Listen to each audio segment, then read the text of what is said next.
I would say that in the future of work, we need to aggressively manage our time. That's not so that we crank out more widgets. It's so that we have more like actual time, mental space to show up to work as a better human.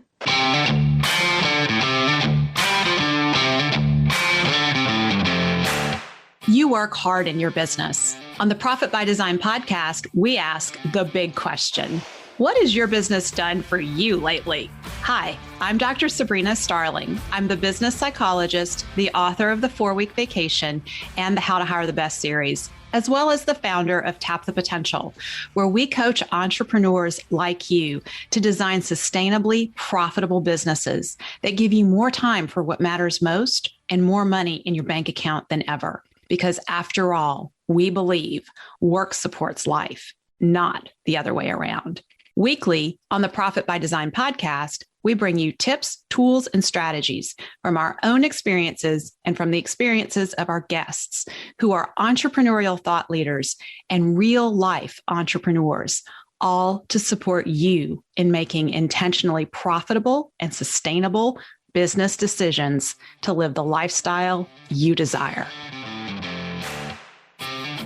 Welcome to the Profit by Design podcast and Happy New Year. This is the start of 2023 and this year is going to be different and better in so many ways. And I want to just acknowledge I have a special guest here with me on the Profit by Design podcast. This is Dr. Jennie Byrne, and she is the author of a new book that we'll be talking about shortly. And I can't wait to share this with you because in terms of making 2023 better, learning how to be a better human, how to be a better leader, and how to really make our work environments work for us as human beings.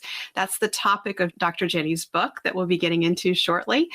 And before we go there, I do want to share one exciting announcement coming up here at Tap the Potential. We have been talking for the last couple of months about the Better Business, Better Life program and supporting entrepreneurs in taking their lives back from their business.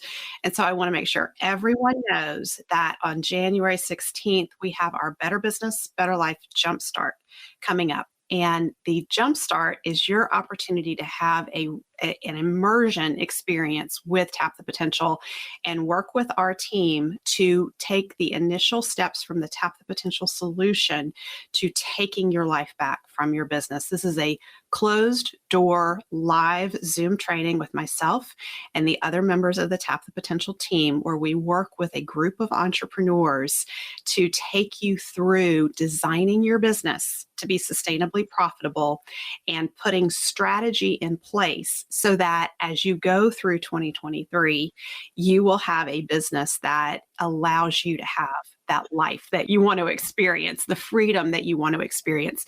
So the Jumpstart is where you get the initial first steps and you get a real experience of what it's like to be working with us at Tap the Potential. So get signed up for it. This is 5 days, an hour each day. You're going to want to attend live and block the time on your calendar. So head on over to tapthepotential.com/jumpstart and get signed up. Okay. So now let's dive into our topic for today. Dr. Jennie Byrne is an entrepreneur. She's a psychiatrist. She is a mom of 2 teenage girls. She's a brain and behavior expert. She's a healthcare executive. She's also a coach and psychotherapist. And her new book is Work Smart, Use Your Brain and Behavior to Master the Future of Work. Dr. Jennie, welcome to the podcast. So excited to be here, and I feel honored to kick off the new year with you. Yes, I think this is exciting.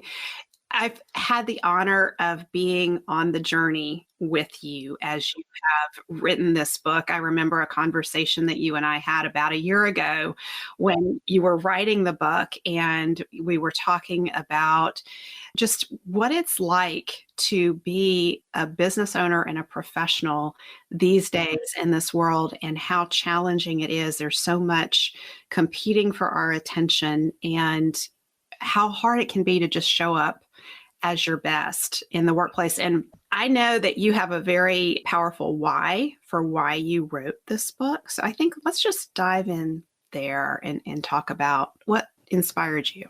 Yeah. So when we spoke about a year ago, when I jumped into the adventure of writing a book, I was talking with my friends and colleagues and folks like you, and everybody was saying the same thing, which is, 2 years into pandemic, most people have had to learn how to work in different ways. They're working virtually, and everyone's like, well, what do we do next? And everybody kind of shrugged and said, well, I don't know. I guess we'll just go back. And I was like, wait a minute, you complained all the time about your job and your office, and you kept telling me how you hated it and it was so terrible. And then you kept telling me about how working at home or virtually has been helpful. And I'm like, well, why would you just want to go back? I don't understand. There's this moment and this opportunity to do things differently and better. Why wouldn't you take advantage of it? So it was really kind of my frustration. And I had all the same questions everyone else did, which is, how do I do this? How do I work at home? How do I work with my teams? How do I use Slack and I was looking for the answers, and I felt like the answers just weren't there. And so I did my own research and used my lens as a brain and behavior specialist. And I just dug in with that lens, and I found that I learned some really interesting things, and I felt passionate. I wanted to share this with other people because I really do believe the future of work is here now. And we have this wonderful opportunity to really embrace it. So what I love about the perspective you're taking in the book is that you say you're convinced that the future of work is about being a better human. And you're using an understanding of the human brain and behavior to infuse humanism into the workplace today. So let's talk a little bit about, corporate culture. Like, where did that even come from? And what's different about infusing humanism into our workplace cultures? This was one of the most interesting things I learned when I was researching, which is that the classic kind of American or Western corporate world really started only 100 years ago. And it started on the Henry Ford assembly line. Before that, work looked very different for most people. But Ford had this insight about how to improve efficiency using human workers at that time to put together cars on an assembly line. And as that worked really well for him, the corporate culture grew out of that, because as the factory floor got bigger, well, you needed people to manage it. So where did those people go? Well, they needed to sit and watch everyone. So they built a layer, story number 2, and the managers sat up there so they could go down and help the floors. And then as it got bigger, they needed managers of managers and other leaders. And so they built another floor in the building. And so before you knew it, we had this assembly line mentality that was a 5-story building with layers of management, and seeing people as basically parts of a machine, parts of an assembly line. And so we never really questioned this. And so it continued. Post-war America boomed. We had this huge industrial boom. And so this culture just grew and grew and grew. Even when companies are thousands of employees large, it's still the same basic assembly line idea. So it's no wonder that most people in corporate America feel like they're cogs in a machine. And it feels pretty bad, honestly. I've worked in different settings, one of which is corporate settings. And most of the time you feel like a machine, and that doesn't feel so great. And things aren't really designed for humans. They're kind of designed for machines. Like, the humans are there to serve the machines, not the other way around. This is touching on something, a conversation we were just having in our living room last night. My husband, myself, and my teenage daughter, and she had made a statement, something that she'd picked up on that I said. And I said, it sounds like they're just preparing you for the corporate culture. And my husband questioned that, and he said, well, what is the corporate culture and what does that even come from? And my daughter, who's, her, this is Kylie, Dr. Jennie, you met her at the retreat. She's been raised around entrepreneurs, and she's heard all these corporate refugees talking about, you're a cog in a machine and you're not treated as a human being. And she said, I don't want to be stuck in a windowless cubicle surrounded by other people and being told to do the same thing over and over every single day. And my husband pointed out to her, he said, that's a stereotype. It's not every corporation or every business is like that. And so I know that not every corporation and every business like that. And, at Tap the Potential, we work with so many business owners who are committed to creating great places to work. And when we're looking at creating a more humanistic environment, that's definitely a piece of creating a great place to work, because it's all about, work supports life, that everybody needs to benefit from the work that's being done and being able to grow from it. And so as you're looking at bringing humanism and what we can be doing differently, what are some places that because most everybody who listens to the Profit by Design podcast, entrepreneurs, team members, entrepreneurial companies. So what are some things we should be looking at and paying attention to? So I love your saying, so I'm a Tap the Potential proud graduate. I love the saying work to support life. And in this case, you might tweak it and say something like, the robots should support the humans, not the other way around. So that might be the little tweak. But I think that what most people are looking for, and I know a lot of entrepreneurs like myself, they're looking for human connectedness. They want that at work, not just at home. And so building the capacity for connectedness, which is often through empathy skills, which you and I trained on when we were learning psychotherapy. Like, we actually trained on it. So I think the connectedness and the empathy piece is what we're all craving in corporate America or anywhere really. But to get there, there are some foundational steps. So in the book, what I kind of structured it is that time management and communication are really the building blocks. And sometimes people feel like that's the solution. Well, they're not exactly the solution. They're kind of the building blocks to get to the empathy and connectedness that we all desire so much. Tell me more about that. How is time management a building block towards empathy and connectedness? So I would say that in the future of work, we need to aggressively manage our time. That's not so that we crank out more widgets like forward on the floor. It's not so that we're going to crank out more widgets. It's so that we have more time, like actual time and mental space to show up to work as a better human. So when your time management is poor, one phrase I love is time confetti. This term comes from Bridget Schulte a number of years ago in her book, Overwhelmed Before the Pandemic. And time confetti is like all the little tiny bits of time that are just thrown around every day, whether that's an email or a task.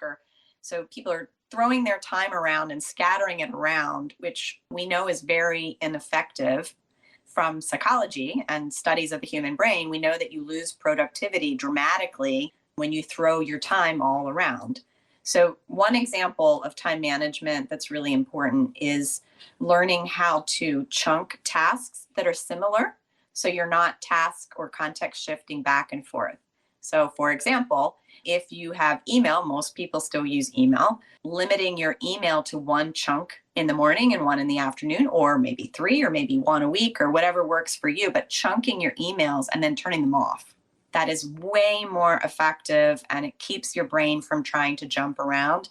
And I know most people listen to this and they're like, well, that's actually impossible. And I'm here to tell you, like, it is not impossible. It takes a little work, but you would notice a dramatic improvement in your brain when you're able to chunk your email and then put it aside.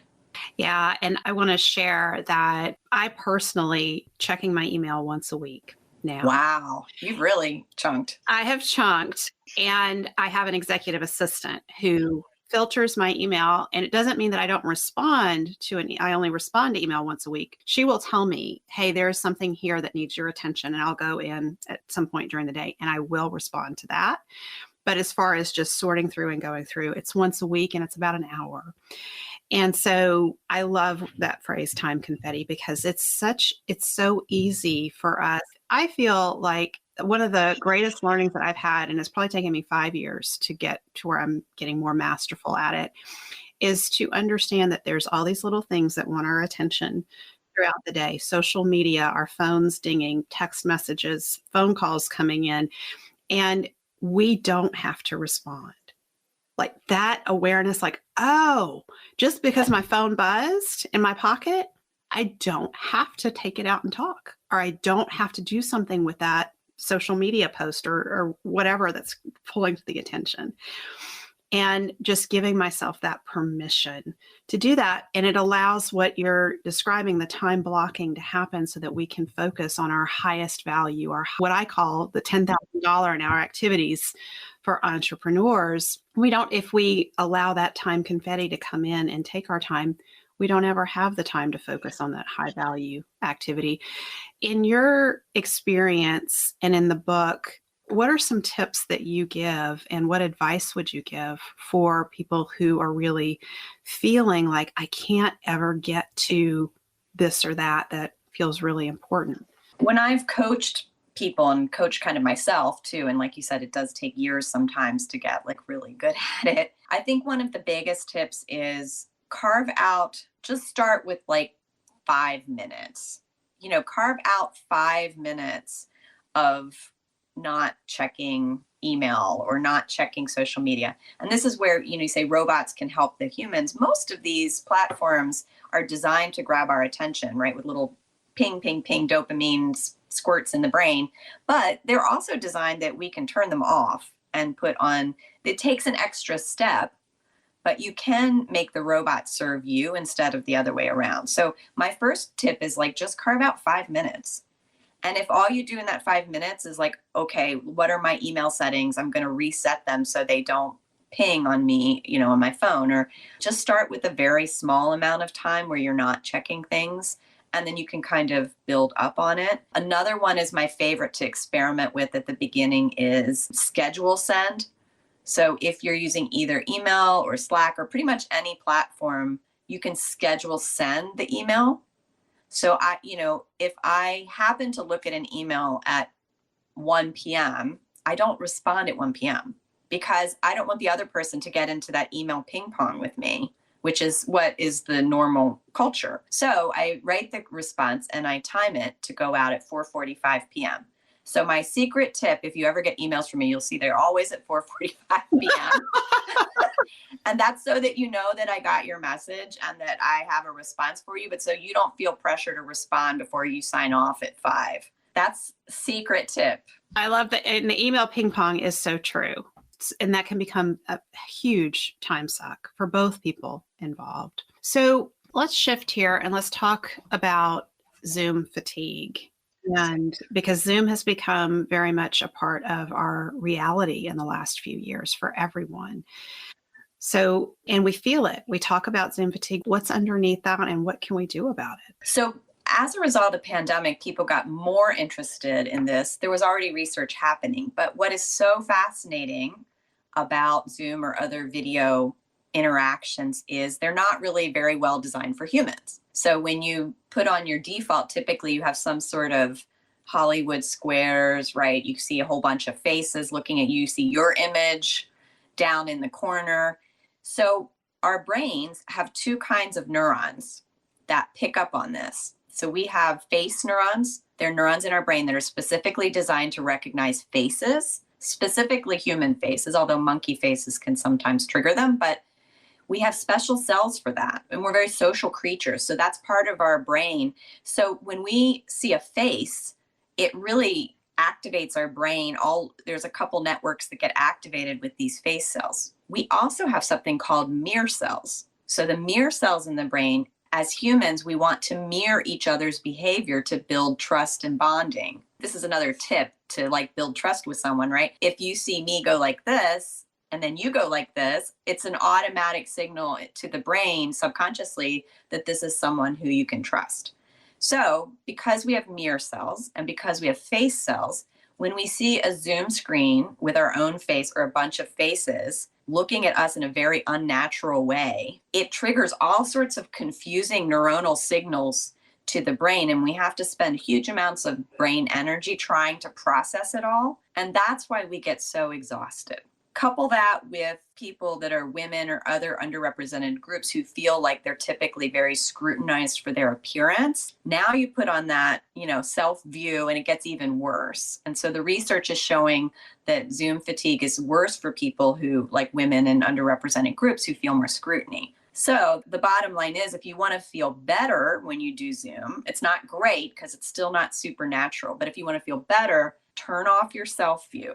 Turn it on, look at yourself, make sure there's, don't have stuff in your teeth. Turn it off. Don't do Hollywood squares. There's a couple times when I would say you might want to do Hollywood squares. If you are the presenter and you're doing a performance of, you might want to be seeing reactions. Otherwise, no. Put it on speaker view. So you see one face at a time. The other tip, which I'm actually not doing a great job of right now myself, is to put some distance from your screen. So like you should put about an arm's length from the screen. That will help your brain not feel trapped in the box. And your body language will become more natural. So so those three things, try that experiment. Turn off your self view, turn on speaker view, and sit further away and see how you feel. Normally you feel better, but it's still not natural. So it is still more tiring than it would be if you were in the room with somebody. Yeah. And another tip that I have is, unless it's a team meeting where you need multiple people together on a conference, ask if there's an opportunity just to have a phone call. Well, I think the best, so my tip, what I do with my teams is I say, let's start on video, and we start for a couple minutes. Hey, how you doing? Blah, blah, blah. And then I'm like, okay, we're going off video. Oh. And then we just go off. And then anytime we're sharing a screen of some kind, a document or whatever, I say, okay, I'm sharing screen. Everybody go off video. And then if at the end of the call, I feel like we need to come back on for some reason, I'll say, oh, just come back on for a sec to say goodbye. So just turn it on to see everybody and then turn it off. You don't need it on for the whole time. That's a great pointer. Okay. All right. So I also know that you have a pretty interesting discussion around what happens to our brains when we see emojis. Yes. So I was a big emoji hater, I will admit, for many years, because I thought they were like silly or frivolous and they didn't have any place in work. And I'm like, wow, I was totally wrong. So here's why I was wrong. Emojis. So the first emoji was the smiley face. Before we had the little icons, we had the little, colon with the parentheses.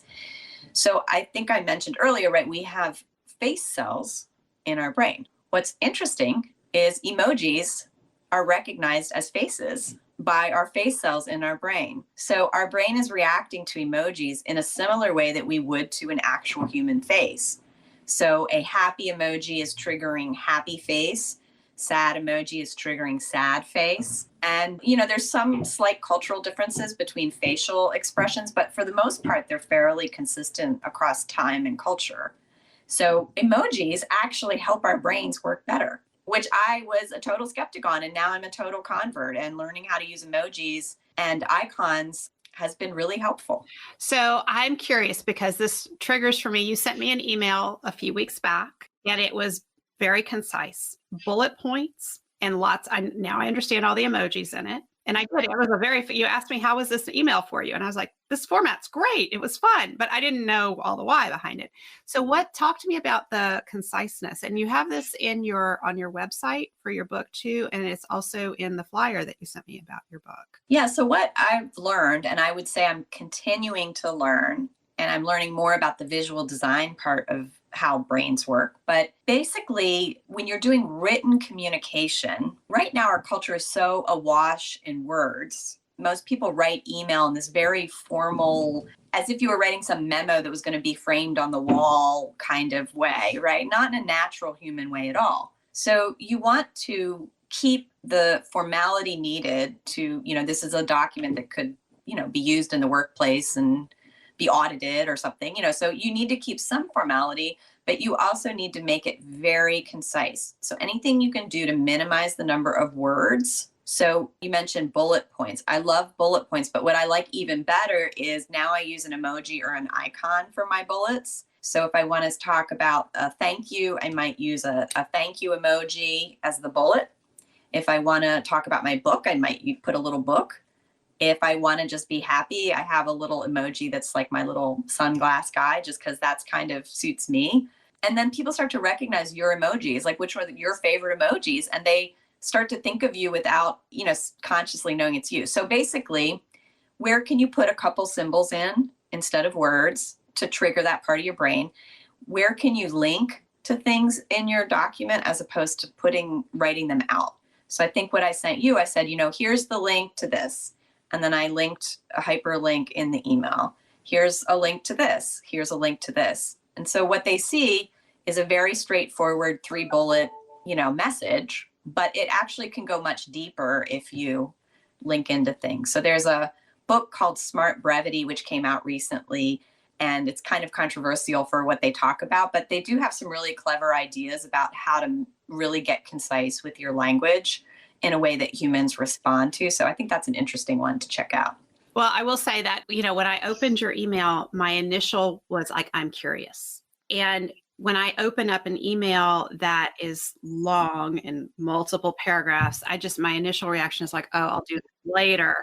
And so yours pulled me in, and it was very easy for me just to go through. And I am a very direct responder, and I often find myself feeling like I've got to add some words here to what I'm putting in this email. So I love this because this is giving me permission. This is my natural style of communication, to be brief and to the point. And the emojis also, they soften it, so it doesn't sound like it's just a list of bullets. So this is a very intriguing possibility to play with email communication. And it also sounds like it's not just email communication. This could be relevant elsewhere. Exactly. I think a lot of people are using different direct messaging, whether that's Slack or Teams. Slack is a little easier to use emojis with. And I do have a pro tip if you're using Slack. I don't know if Teams can do this, but you can custom emojis in Slack. So I'm working with a company, Belong Health. What we're doing is we have core values, and each core value we've created an emoji, a little icon. And then we can, anytime we see that core value being demonstrated by a message or a team member, we can put that as our, emoji or icon. And it's wonderful because it really is that constant reminder of why we're doing what we do. And it's a little visual. So that's another tip you can do pretty easily in Slack. I'm not sure if all the platforms do that, but you can create your own symbols for your organization or your logo or, something that you want to share with your team members to keep that really fresh. Okay, that's really good. Those are some great pointers. So another area that you really dive into in the book that I think is so relevant and so important is understanding empathy fatigue, why it's happening, and especially as leaders, what we can be doing about it for ourselves and for our team members. Yeah. So one of the, again, self-disclosures here, when I was working with you all at Tap the Potential, you do introspective work and you learn about your own style. And I did something called Strength Finders, and I scored very low on empathy. And I was like, well, that's weird. That's kind of my whole job. Yes. I thought I was pretty good at this. And what I realized was that it's not that I'm not good at it. I am good at it and I've trained in it, but it's tiring for me. And so I tell a story in the book of, when I started a practice, I wanted to see people all day long, and I saw, 8 patients a day. And then I started doing more medicine management. And then I would maybe see 10 people a day, 12, 15. And I started to get exhausted. It was the same number of hours of work, but it was exhausting. And it was because I was hitting my empathy ceiling and trying to push past it. And so empathy fatigue is very real. And psychotherapists like yourself or me, we train in this. And we train to know that we have a limit to our own ability to empathize. And we learn that we need to do things to safeguard our empathy so that we have it when we need it the most for that difficult employee situation or that client that's really struggling or, or a leader, just you have to show up in a certain way. And so you have to understand yourself and kind of how much empathy you have to give. And then you have to take restorative practices to make sure that you have it. And that's different for everybody. But for me, it's been creative work, stepping away from my desk, taking walks every day. I've done a lot more yoga, playing music again, whatever is restorative for you, you have to, and that's the time management, right? You got to, first of all, give yourself some time. And then the more restorative practices you can do, then you can show up with that energy, that, more humanistic energy to be there for people. And it really goes a long way. And leaders, I believe, who are the most successful in current workplaces are the ones who understand their own empathy reserve and how to manage it. And when do I really want to show up with a high amount of energy for my day? Yeah. And this is so important. And I see this coming up when business owners and team members start doing one-to-ones. And so when you're doing a one-to-one, it's a dedicated space for that employee, the direct report, where they can share what they're working on and what they need support on. Oftentimes, personal issues will come in.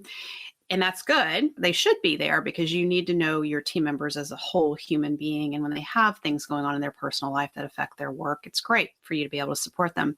And it also can be very challenging and draining for the leader who is conducting those one-to-ones. And one of the questions, I teach the coach approach class where we're teaching coaching skills and how to ask the powerful questions. And one of the things that I've started sharing as a pointer is when the one-to-ones go much longer than you expect, like if you set aside 20 minutes or 30 minutes and you find your one-to-ones going for 45 minutes or an hour, be mindful of asking the closed-ended questions to wind down the meeting, because the open-ended questions will keep the conversation and the emotion going.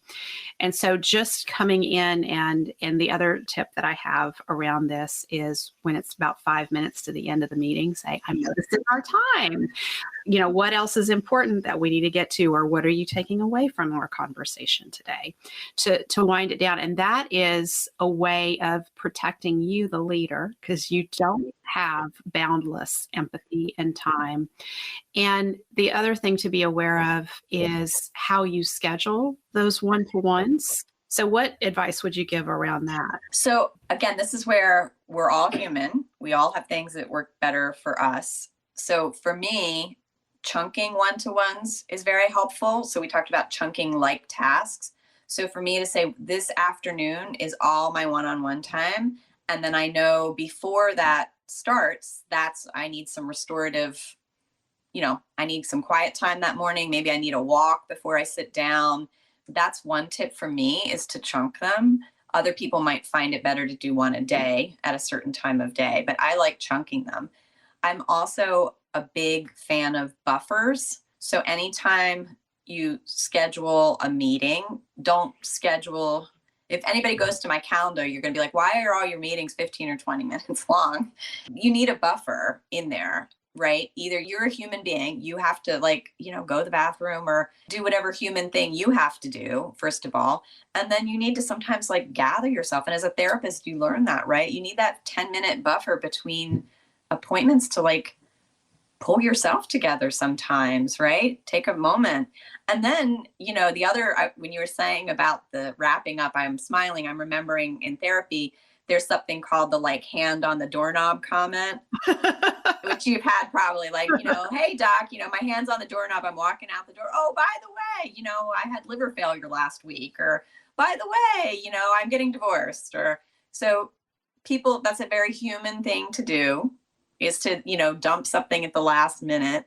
And I find most leaders are go into panic mode when they get a comment like that. And so I have some tips and tricks, and I'm sure you do too, for the hand on the doorknob. But one of them is to have the buffer. Because if you have the buffer and there's a hand on the doorknob, you do have another 5-10 minutes to play with. Or, when I was doing therapy, my trick that someone taught me was to say, oh, that sounds like that might be really difficult. What's the hardest thing about that for you? And they say something, and I say, how are you coping with that? And they say something. I say, okay, if we need more time, let's get some more time later. And it sounds weird, but that actually works really well too, is kind of the acknowledgement of the feeling, right? Narrowing the focus, like you said, close-ended, what's the hardest part about it? What are you doing to cope, to make it more kind of oh, I could cope, and then picking up more time if needed. Yeah. I also want to say in my experience, the hand on the doorknob comments come because you've done such a good job in the entire meeting of creating a safe, supported environment. That person finally feels like, oh, I can say this thing that's been on my chest, and it's a little scary. So I'm on the doorknob, or I've got my hand on the door, so I'm on the way out. So it's okay to say it. So they may not want to go into something deep. And if we make a mistake by assuming exactly they want a lot of time to talk about this. And it's so funny. When I had more of a kind of traditional corporate leader job, national job, it was always my psychotherapy skills that came in the most handy when learning how to manage people or be a leader, or, and it's the same for entrepreneurs. wish I had thought of that earlier when I had my practice. I think I would have been a better leader there if I had realized that my doctors were human beings just like me, and that like I should use those same skills there. Yeah, it's all part of the learning journey. And what I think about when I think about entrepreneurs who are shifting from the doing, and you're really building a team and you're learning how to lead, and then you need to teach your team members the same things that you're learning.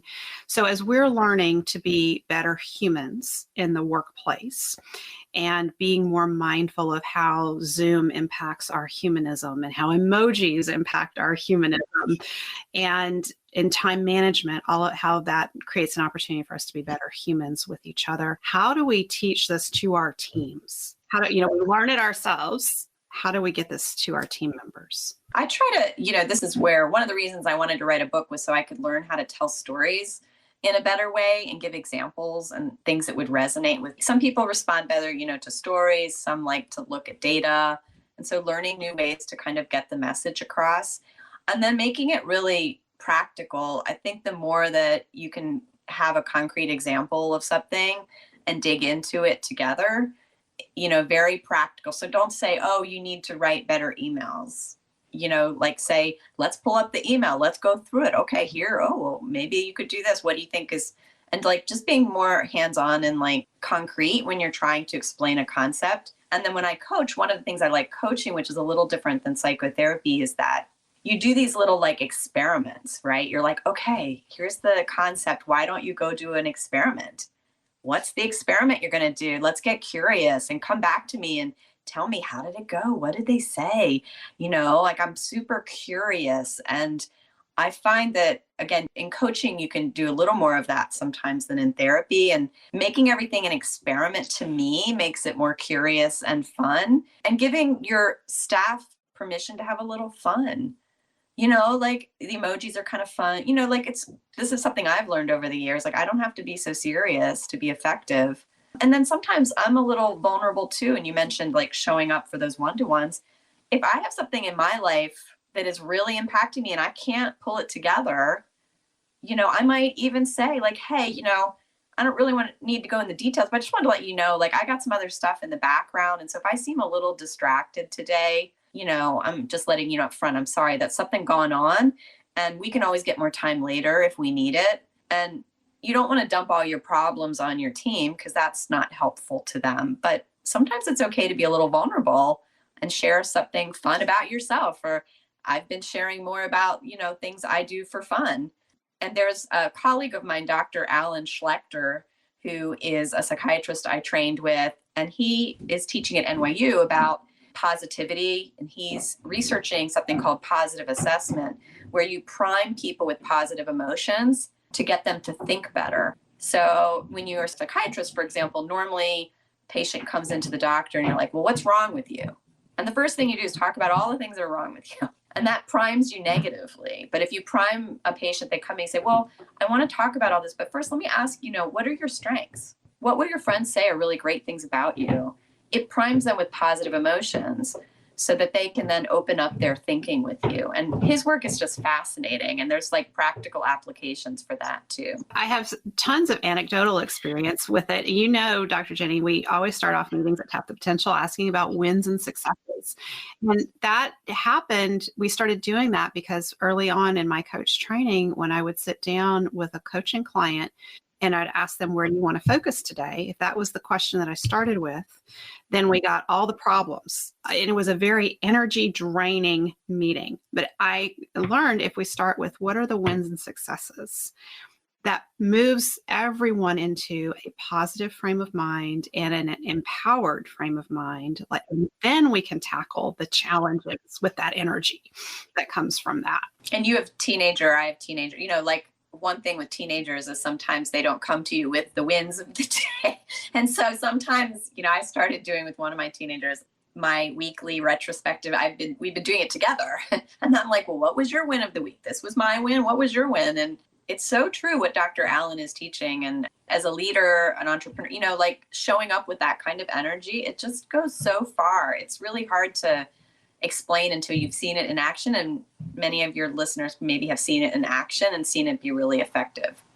Well, and you've touched on this, but I want to just pull this out here because I think this is such an important piece for us as leaders to be mindful of, is that we have to take care of ourselves first. That's been a common thread through every point we've discussed, is that we have to take care of ourselves first so that we show up with our teams with this positive energy.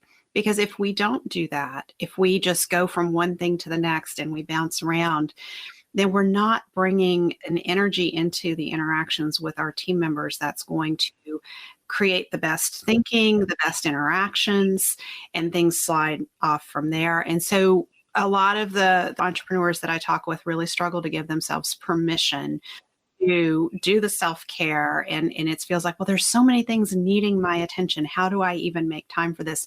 So I would love to hear your experience with that, Dr. Jennie, because you've been that person and you deal with that yourself. So what are some of your learnings? Oh, and I was the worst too. I mean, doctor culture, you do everything yourself. So I was really bad and I was such a doer, and it was very hard to stop doing everything. Very, very hard. Still hard sometimes. But actually, I think what blew my mind when you started doing the 4-week vacation, I think I was in your first cohort that tried it. And you said that, and I was like, that's impossible. I could never do, that's ridiculous. And then, it was almost like one of those, well, you challenged me to do it. And I was like, okay, I'll do it because I'll show you that it's impossible. And when I did it, it just totally blew my mind. It just blew my mind. And I was like, wow, when I am not there, first of all, look how I came back. And then look how they were. I mean, it was just literally mind blowing. So what is the hardest part, I think, about it is you have to not work to work. You have to not do work to be better at work. And that is such a counterintuitive message that our culture just doesn't, there are other cultures that promote that, but ours doesn't. And so I've had to do it over and over to prove it to myself. So I would just say, if anybody is questioning if you can do it, just do it. I think see. Do an experiment and see, because I didn't believe it until I did it myself. And that's unplugged vacation, right? The art of the unplugged vacation is hard. I took unplugged 2 weeks last summer for a trip, and I'd been practicing over the years, so I got a lot better at it. But wow, I came back from that trip. I mean, I was just like a different person, So you just have to try it. You probably don't believe me. You probably don't believe Dr. Sabrina. All I can say is you just have to try it and see for yourself. You have to try it. And, the unplugged vacation really touches on everything we've been hitting on here. And because when we unplug, it's a digital detox, and we learn how to be present as human beings again. And for those of us of a certain age, we can remember what life was like before a cell phone. Not everybody has that.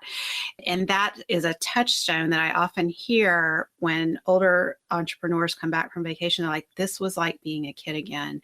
It's been, years since I've been cell phone free, and to just be cell phone free and to be fully present with my family, such a gift. And one of the things that I felt when I've come back from my first couple of 4-week vacations, the first couple of years I did it, was I felt this tremendous sadness of having to reconnect again. And what I learned is I can disconnect every single day. Yes. Oh, yes. Every day.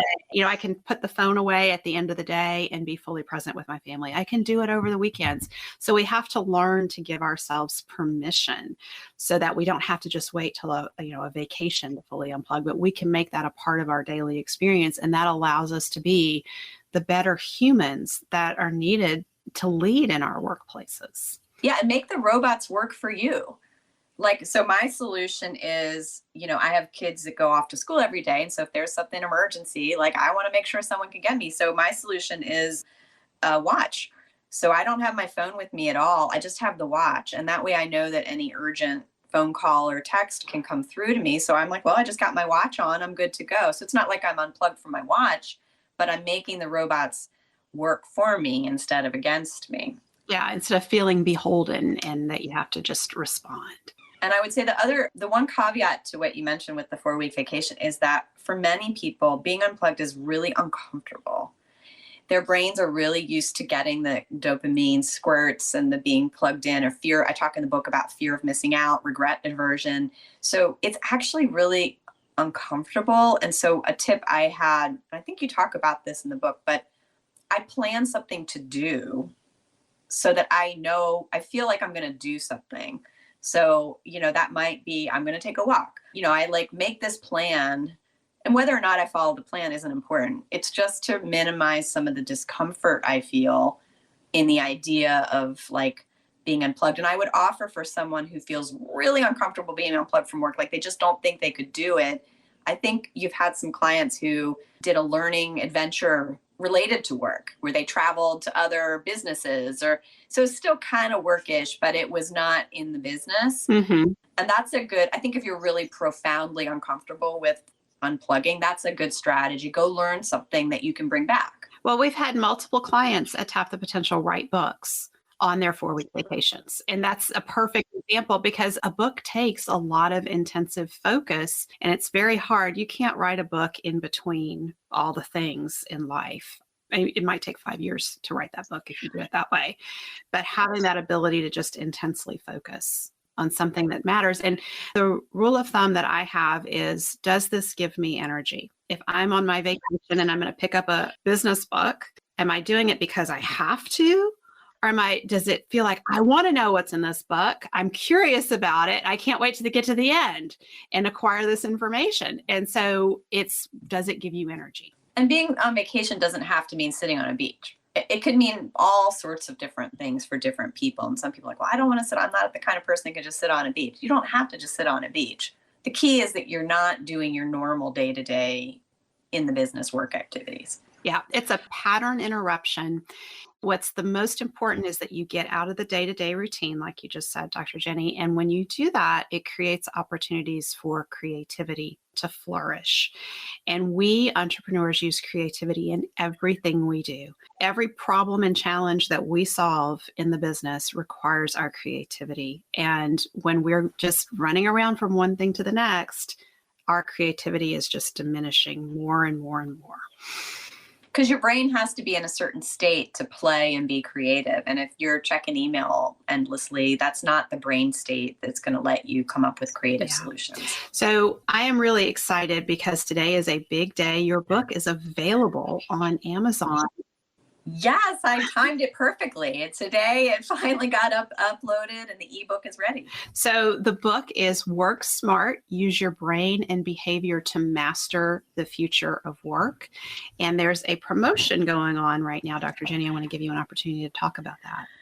Yeah, so I really want to spread the word, and I'm just so excited to see how this can help other people. So the promotion is the ebook on Amazon is 99 cents for the first 30 days. And you can gift it to people. So like my thought is, if you have a team and you need something for January, you're like, I really want to help my team in January, and you don't have a lot of money, you can go on and gift it to your team for 99 cents a copy. And then another thing you could do to connect with me if you wanted a bundle of books or something like that is to go to the book website, which is www.work-smart.book-book.com.